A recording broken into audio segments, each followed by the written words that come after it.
how scared are you in regards to cyclones? And because you can only row so fast, they're coming faster than you can row. That's just a reality of no matter who was rowing.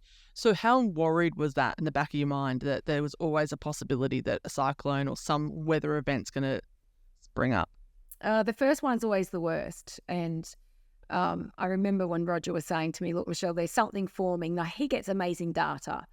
And he could tell 10 days out that there's something forming, but they don't necessarily know the path of it yet or the strength. So he would say, and he'd be monitoring it, and then he'd start giving me some specific instruction, like, we just need you to get south. So for the next 48 hours, just get as south as you possibly can. And so you can't row to the exact bearing. So if he wanted me to row at 180 degrees, if there's a current going 90 degrees to me, that's impossible. So I had all these limitations. And so he would just say, get as much south in your row as you possibly can, in order to put me on the best position of the cyclone, so that he never had me in the eye of the cyclone. That was always the goal. And I would ask him questions like, well, tell me, what is the wave size going to be? How many seconds will it be between waves, And then I could mentally start to build a picture and prepare. And I remember the very first one was my worst because I didn't know what to expect. I'd never used my storm drogue in real situation. I'd only ever practiced it in Sydney Harbour, where it basically just sank straight to the bottom because I wasn't in the conditions that it requires for these things to be effective. So it just sunk. So I just practiced pulling it in and putting it out, pulling it in and tidying up the deck. And, so all of a sudden now, he said to me, set it before you go to bed because all shit's going to break, hit the fan during the night, as it always does out there in the middle of the ocean at 2:00 in the morning. So he said, set your drogue tonight. So I, here I am going, deploy the drogue. I've seen it work on YouTube. It looked fantastic. I bought the Jordan series drogue and I'm like, oh, everyone raves about these things. It's a big ticket item. I really couldn't afford it, but I bought it anyway. Oh my God, I'm so glad I did. I love my drogue. I loved the Jordan series drogue. It held my boat perfectly into the conditions so that the waves just crashed directly over me so that my boat was never sitting beam on, because that's when you're at higher risk of capsizing, which I tried to avoid at all costs, even though people were like, oh yeah, but it'll make a great chapter in the book, it'll be exciting. Oh, no, thank you. I'm like, no, I don't need to capsize because, every time you do that, there is risk of injury to the vessel. We've got aerials, we've got fittings and fixtures, out there on the deck.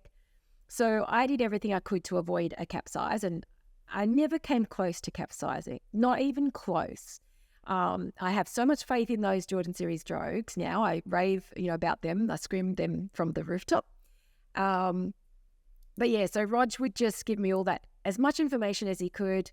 In those days before the storm hitting, the cyclone, I would be preparing my cabin, making sure that I've got extra water, extra food. I've got emergency rations. Emergency rations are those that you can eat without, that don't require water.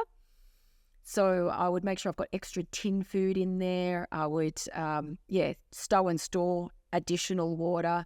And then basically when I'm on the drogue, Rod used to say, well, you're just a passenger now, Michelle. Just sit back, relax, consider it forced rest, rest and recovery, because all you can do is lay around. You can't do anything.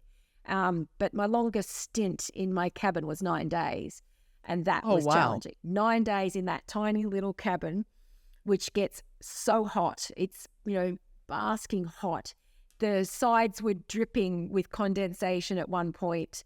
And like I said, you can't, I could just sit up. It's not comfortable to sit up.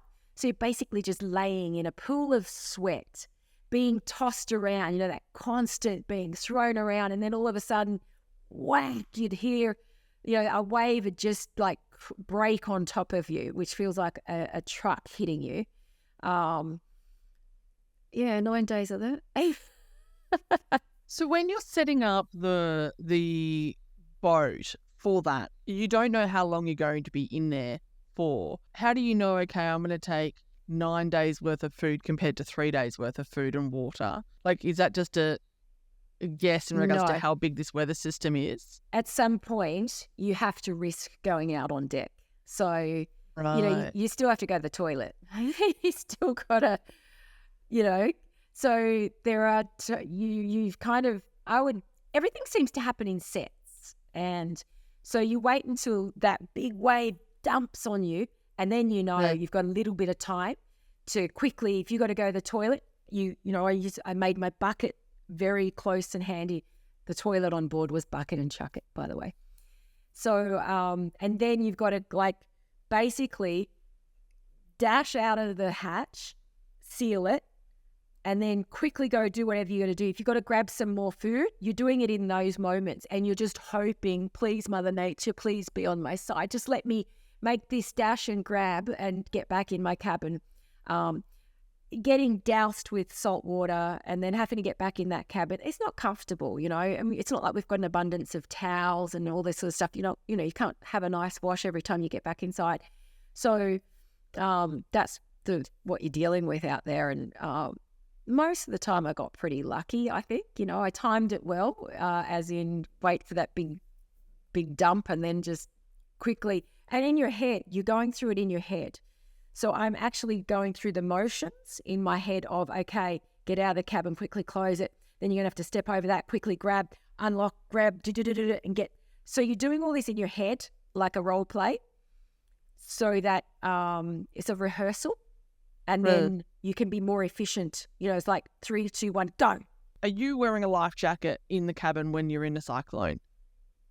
Never. In that situation, considering you can't dry anything, you've got condensation dripping off the walls, you're in the middle of nowhere, right? There's no one else around. Are you just running out there in the nude so you're not getting your stuff wet? Yeah. Yes. Yeah, often. Yeah. Yes, you do that. And, one of the highlights of both crossings were in the afternoon.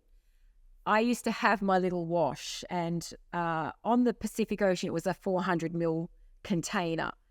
On the Atlantic, remember, I was using an abundance of water. I was very, very indulgent with my water. But so I would have this little wash, rinse my body off as best I could, and then you dry naked. The last sort of hour of my row would be on a setting sun, with the air drying my skin. I just washed, and it was always so beautiful. They were my highlight moments, hours of the day, was that last rowing hour on a setting sun with the, wind drying me. Oh, it was just beautiful. Did you ever have the thought, God, I wonder if there's a tanker off over the horizon with really strong binoculars going, why is this woman rowing naked in the middle of the ocean?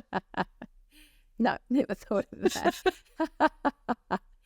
I was surprised actually on the Pacific Ocean how many times I would, when you feel like something's watching you, and yes, I'd be in my own little world because, there was so many hours that I was just rowing in the meditative state where I was able to put the autopilot on, and which means all I have to do is provide propulsion, and it will keep adjusting my rudder to hold me on that bearing, whatever, say I wanted to ride 240 degrees today.